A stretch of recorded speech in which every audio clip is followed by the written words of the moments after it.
Olá, boa noite, a paz a todos. Chegando para a meditação na Palavra de Deus, lendo na segunda epístola de Paulo aos Coríntios, capítulo 5, versículos 14 e 15. Assim está escrito: Porque o amor de Cristo nos constrange, julgando nós assim, que se um morreu por todos, logo todos morreram.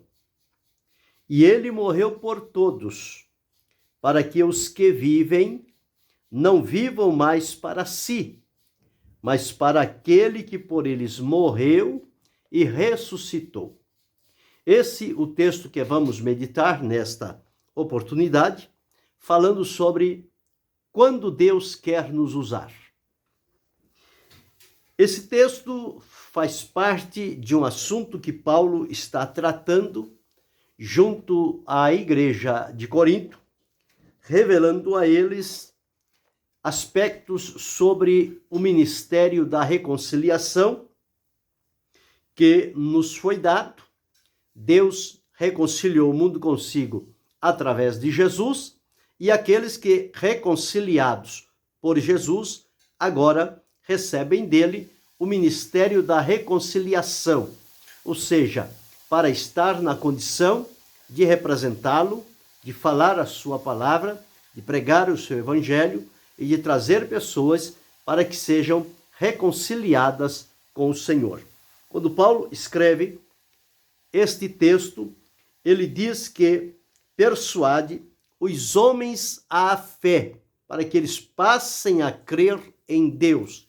E com isso, nós somos manifestos diante do Senhor, porque o intuito de quem está representando o Senhor aqui na terra não é recomendar-se a si mesmo, mas é falar a respeito daquele que o enviou e transmitir a mensagem que recebeu do Senhor. Logo, a mensagem que devemos pregar não é a nossa mensagem, é a mensagem do Senhor. Nós simplesmente vamos replicá-la, vamos anunciar, vamos falar, vamos colocar nela o som da nossa voz. Mas a mensagem, ela provém de Deus. É Deus quem dá a mensagem. Não somos nós que criamos mensagem. Quem cria mensagem é quem não tem um chamado próprio de Deus e por isso precisa de alguns apetrechos para que possa se apresentar. Mas quem tem um comprometimento, uma vida com Deus, ele sabe que a sua mensagem, ela provém de Deus. É Deus que gera a mensagem no nosso coração e faz com que, ao abrir da nossa boca, aquela mensagem seja anunciada. Como era feito com Paulo. A mesma forma. E aqui nos versículos que li, ele diz assim: o amor de Cristo nos constrange. Quer dizer, o amor de Cristo nos impacta, mexe conosco, toca profundo nas nossas estruturas e nós percebemos este mover do poder de Deus, o poder do amor de Jesus. O amor dele, um amor inigualável, um amor sem comparação. Um amor eterno, maravilhoso, profundo, que não conseguimos avaliar o comprimento, a largura, a altura e nem a profundidade deste amor. A linguagem que a Bíblia traz para nós a respeito deste amor é que o amor de Deus é um amor que ele amou de tal maneira. Se Deus assim amou de tal maneira e deu o seu Filho unigênito para que todo que nele crê não pereça, mas tenha vida eterna, Jesus, como Deus, ele também tem este amor permanente e profundo para com cada um de nós. O apóstolo João, escrevendo, disse: como ele havia amado os seus, amou-os até o fim. Um amor profundo, sincero, verdadeiro, o amor de Deus para com a nossa vida. E assim como Deus amou o mundo, assim como Jesus amou os seus. A palavra de Deus diz que o amor de Deus foi derramado em nosso coração pelo Espírito Santo que nos foi dado.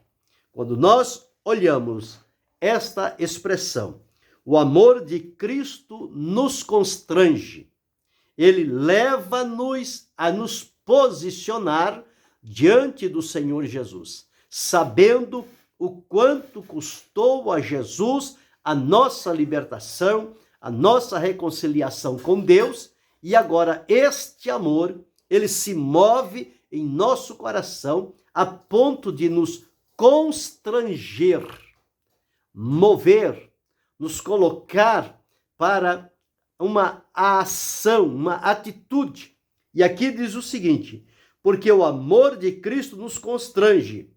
E aí nós julgamos assim que, se um morreu por todos, logo todos morreram. Bem, se Cristo morreu por nós para nos salvar, nós agora então morremos para o mundo para vivermos para Cristo. Então, por isso que ele diz, logo todos morreram. A morte que nós morremos foi a morte para o mundo, o pecado e a carne. E fomos então ressuscitados para viver para Deus na presença do Senhor Jesus. E o versículo 15, ele complementa dizendo o seguinte: e ele morreu por todos. Jesus morreu por todos, indistintamente. Ele não morreu por alguns, como alguém apregoa, mas ele morreu por todos. E diz-nos, para que os que vivem não vivam mais para si, mas para aquele que por eles morreu e ressuscitou. Bem, então, uma vez que ele morreu por todos, os que agora vivem através do Senhor Jesus, não vivem para si mesmo, mas vivem para aquele que por eles morreu e ressuscitou. Então, este despojar-se de viver para si, esta renúncia de viver para si e passar a viver para Cristo, é resultado da operação do amor de Deus e da reconciliação que nos foi feita por Deus através de Jesus. Então, nós começamos então a observar de 10 formas quando é que Deus quer nos usar. Nós encontramos aqui uma primeira maneira como Deus quer nos usar, ou quando Deus quer nos usar. Quando estamos prontos a render-nos totalmente a Ele. É o que depreendemos desta leitura, que diz, e Ele morreu por todos, para que os que vivem não vivam mais para si. Então aqui fala sobre render-se totalmente a Cristo. Abrir mão de viver para si mesmo, mas viver para Cristo. Não vivam mais para si, mas para aquele que por eles morreu e ressuscitou. Quem por nós morreu e ressuscitou foi o Senhor Jesus, e está vivo para todo sempre. Então, a palavra de Deus nos afirma que Deus quer usar-nos quando nós estivermos prontos para nos rendermos totalmente a Ele. Render-se é colocar-se ao dispor, é estar disponível para o Senhor Jesus, pronto para que Ele possa, então, usar-nos a cada um. Então, este primeiro ponto que nós observamos é que, quando estivermos prontos a render-nos, então será o momento quando Deus quer nos usar. Se nós não nos rendermos ao Senhor e nos colocarmos em sua prontidão, significa que nós não estamos nos colocando à disposição do Senhor para que Ele, então, possa nos usar. Então, quando Deus quer nos usar, quando nós estivermos prontos para nos rendermos ao Senhor Jesus, conforme palavras do apóstolo nestes versículos que lemos. Não viver mais para si, mas para aquele que por eles morreu e ressuscitou. O segundo ponto, quando Deus deseja usar-nos, é quando nós procurarmos desenvolver os dons e talentos que ele nos deu, conforme registrado no capítulos 12 de 1 Coríntios, onde Paulo ressalta ali sobre os dons espirituais. Os dons são de Deus, as operações, os milagres, tudo aquilo parte de Deus como capacitação para a vida das pessoas que tenham condições de servir ao Senhor. Então diz que há diversidade de dons, não há somente um tipo de dom, mas há diversidade de dons, porém o Espírito é o mesmo, há diversidade de ministérios, mas o Senhor é o mesmo, e há diversidades de operações, mas é o mesmo Deus que opera tudo em todos. Então, estes dons são distribuídos particularmente pelo Espírito Santo a cada um segundo a necessidade da obra. Então, quando nós procuramos desenvolver esses dons espirituais que o Senhor depositou em nós, os dons não são nossos, nós não somos proprietários de dom. Nós somos servos a quem Deus dota de dons pelos quais nós o servimos. Porém, os dons pertencem a Deus. Por isso que, ao usarmos os dons que Deus nos deu, futuramente, quando do encontro com Ele, nós também haveremos de dar conta sobre o uso que fizermos dos dons que Deus nos deu. Se usamos corretamente ou incorretamente, isto vamos prestar contas diante do Senhor. Então, quando Deus quer usar-nos, quando nós procurarmos desenvolvermos os dons e talentos espirituais que Deus depositou na vida de cada um de nós. O terceiro ponto, nós encontramos quando Paulo, escrevendo lá na primeira epístola aos Coríntios, ele falando sobre a necessidade do preparo, de abster-se de tudo aquilo que pode prejudicar a caminhada espiritual. Ele diz: e todo aquele que luta, de tudo se abstém. Eles o fazem para alcançar uma coroa corruptível, porém nós uma incorruptível. E ele segue dizendo: pois eu assim corro, não como a coisa incerta, assim combato, não como batendo no ar. Antes subjugo o meu corpo e o reduzo à servidão, para que, pregando aos outros, eu mesmo não venha, de alguma maneira, a ficar reprovado. Nós encontramos aqui este terceiro ponto, quando Deus quer nos usar, quando estivermos prontos para obedecer e nos autodisciplinar, ou seja, buscarmos a disciplina para abrir mão daquilo que não contribui para estarmos no centro da vontade do Senhor. Então ele fez alusão ao atleta que corre. Ele disse: muitos correm, mas um só leva o prêmio. Então nós temos que correr de tal maneira que alcancemos este prêmio. Só que para isto é preciso abster-se de muitas coisas que podem ser, muitas das vezes, convenientes ou lícitas, mas que não sejam convenientes no momento e dado a condição de Deus para a nossa vida. Então nós precisamos atentar bem para isto e colocar-nos sobre a disciplina, ou seja, o cuidado, a maneira de se posicionar diante do Senhor. Então, o que se sai melhor numa competição é aquele corredor ou seja, qualquer o tipo de competição que ele estiver, que ele se autodisciplina, ele tem o domínio próprio, ele tem o autocontrole.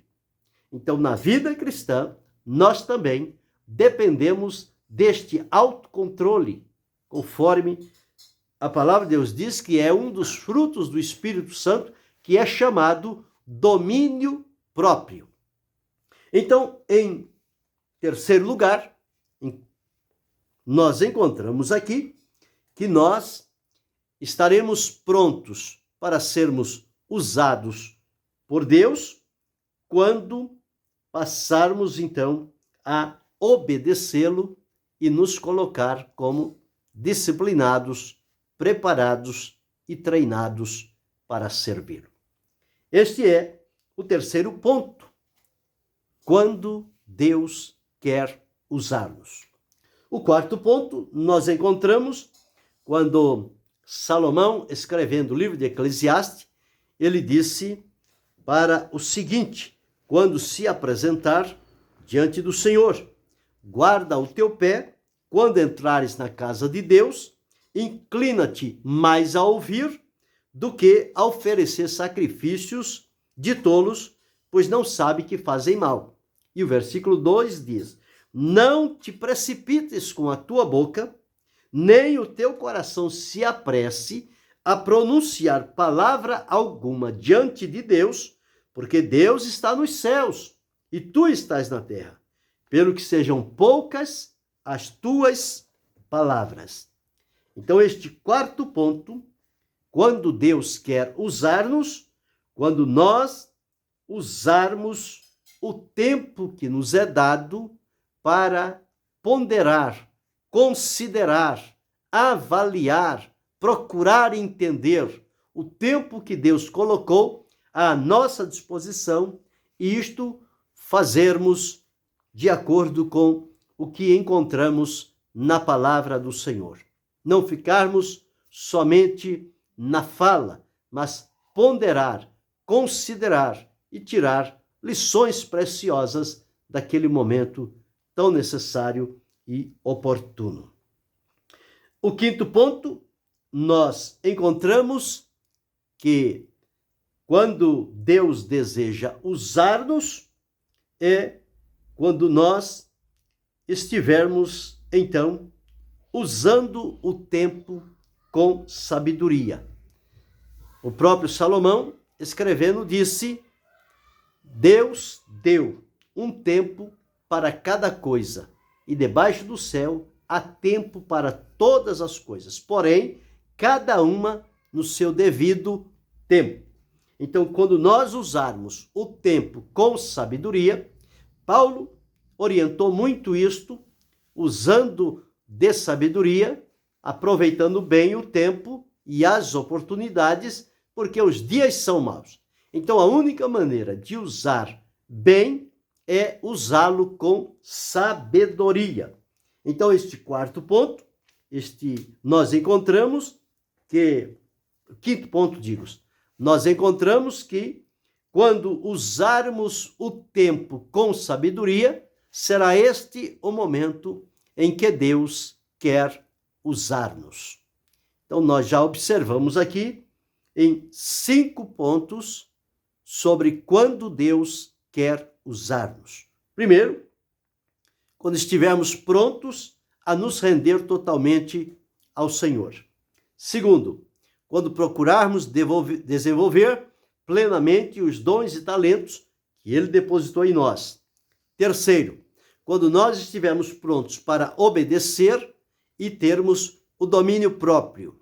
Quarto, quando nós estivermos prontos para ouvir e ponderar, avaliar. E quinto, quando nós estivermos prontos para usarmos o tempo com sabedoria. Então, tudo isto vai nos colocar na condição de estarmos disponíveis para Deus, conforme Paulo disse, constrangidos pelo amor de Cristo, e uma vez que Ele se deu por nós, nós agora devemos viver para Ele. E esta conduta, esta maneira de vivermos, ela vai nos colocar em contato diante do Senhor, para no momento necessário, Ele, quando desejar usar-nos, nós estivermos disponíveis para sermos um instrumento nas mãos do Senhor. Então, tudo é necessário na nossa vida, porque Deus não vai usar as pessoas de qualquer maneira, não. Deus dá um tempo, coloca os recursos necessários, coloca a sua palavra, dá-nos entendimento para que possamos compreender, avaliar e praticar aquilo que Deus, através da sua palavra, requer de cada um de nós. E quando nós fazemos assim, aquilo vai tornando-se prática comum da nossa vida e nós vamos estar próximos do Senhor e disponíveis para quando Ele desejar usar-nos. Então nós vimos aí 5 pontos. O sexto, nós encontramos, conforme Paulo disse, que cada um deve ser achado fiel quando estiver ou no momento em servindo ao Senhor. Então, quando nós demonstrarmos integridade, fidelidade, é o momento em que Deus quer nos usar. Então, é preciso vivermos uma vida de lealdade, fidelidade, temor, obediência, integridade. Uma vida íntegra, reta, pura, agradável diante do Senhor. Quando a nossa vida estiver nesta condição, é o momento quando Deus pode usar-nos, porque Ele vai encontrar em cada um de nós estas condições que ao longo do tempo elas foram se solidificando e amadurecendo na nossa vida e agora fazem parte já da nossa prática, do nosso dia a dia. Mas isto começou há um tempo até que chegasse este momento desta integração com aquilo que está na palavra de Deus, tornar-se parte do nosso viver. Então, quando Deus quer usar-nos, quando nós demonstrarmos diante dele integridade. Sétimo, escrevendo a 1 Coríntios, capítulo 6, versículos 19 a 20, ele diz que nós fomos comprados por bom preço. Portanto, glorificai a Deus no vosso corpo e no vosso espírito, os quais pertencem a Deus.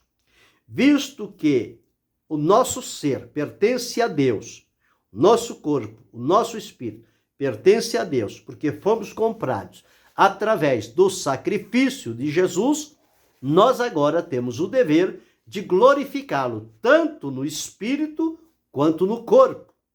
E este corpo, para servir e glorificar ao Senhor, ele é tido como sendo a morada de Deus em espírito, ou seja, o templo do Espírito Santo, onde o Espírito de Deus habita, é no nosso espírito.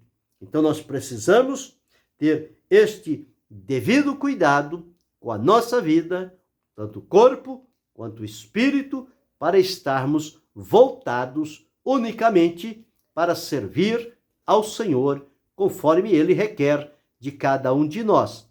Então, quando Deus quer usar-nos, quando nós tivermos o cuidado do corpo como templo do Espírito Santo. Este é o sétimo ponto. O oitavo ponto que nós observamos é quando Paulo disse para que não nos conformemos com este mundo, mas que sejamos renovados para que possamos experimentar qual seja a boa, agradável e perfeita vontade de Deus. Isso está lá em Romanos, no capítulo 12, versículo 2. Encontramos este versículo, estas características. Então aí, a nossa mente e o nosso coração, eles vão ser renovados, ou seja, transformados, para não mais acomodarem-se com as práticas do mundo, mas entendermos a boa, perfeita e agradável vontade de Deus e desfrutá-la no nosso viver. Então, em oitavo lugar, quando a mente e o coração estiverem puros, santificados, voltados para servir ao Senhor. Este é o oitavo ponto, quando Deus quer usar-nos. Quando cuidarmos de manter a mente e o coração em pureza. Nono ponto, nós encontramos quando Paulo, escrevendo aos Gálatas, no capítulo 2, o versículo 20, ele diz o seguinte: já estou crucificado com Cristo, e vivo não mais eu, mas Cristo vive em mim. E a vida que agora vivo na carne, vivo-a na fé do Filho de Deus, o qual me amou e a si mesmo se entregou por mim. Então ele diz que estava vivendo uma vida, a vida de Cristo, porque a vida dele estava crucificado com Cristo, identificado totalmente com o Senhor. Então esse nono ponto nós encontramos quando Deus quer usar-nos, quando nós estivermos dispostos a renunciar o nosso ego, o nosso eu. Coisa comum nos dias de hoje. Tudo que as pessoas vão fazer é eu, é eu, é eu, é eu. Paulo deixa aqui uma lição muito interessante, dizendo: não mais eu, mas Cristo vive em mim.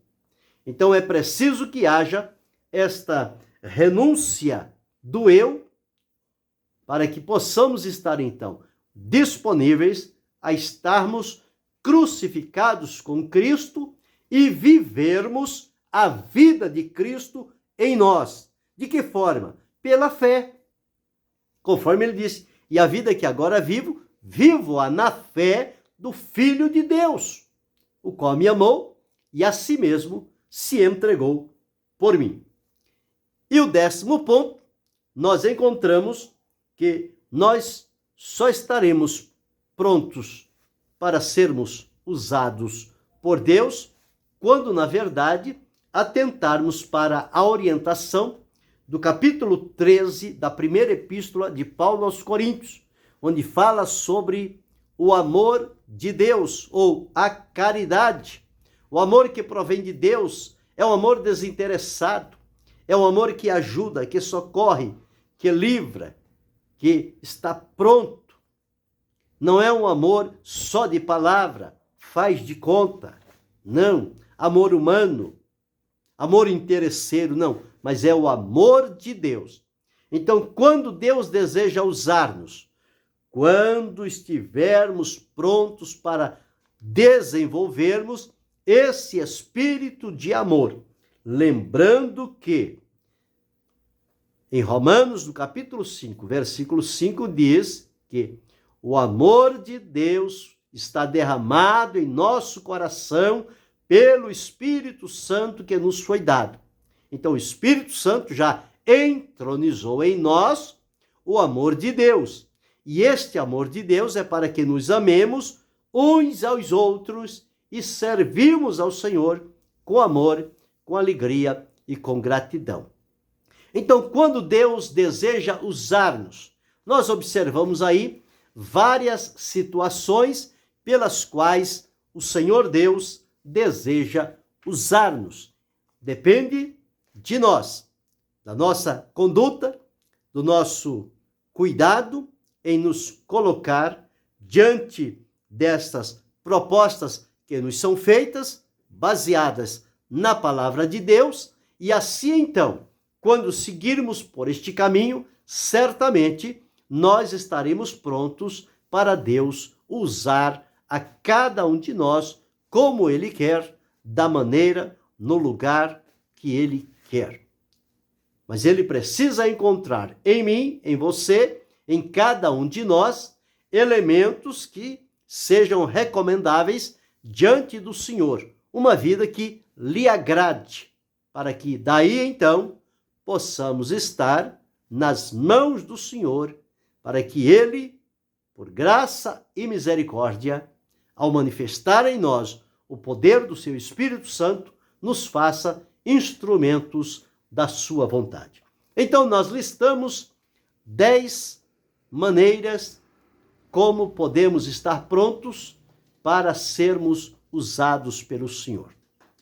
Então, quando Deus deseja usar-nos, primeiro, quando estivermos prontos a nos rendermos totalmente ao Senhor.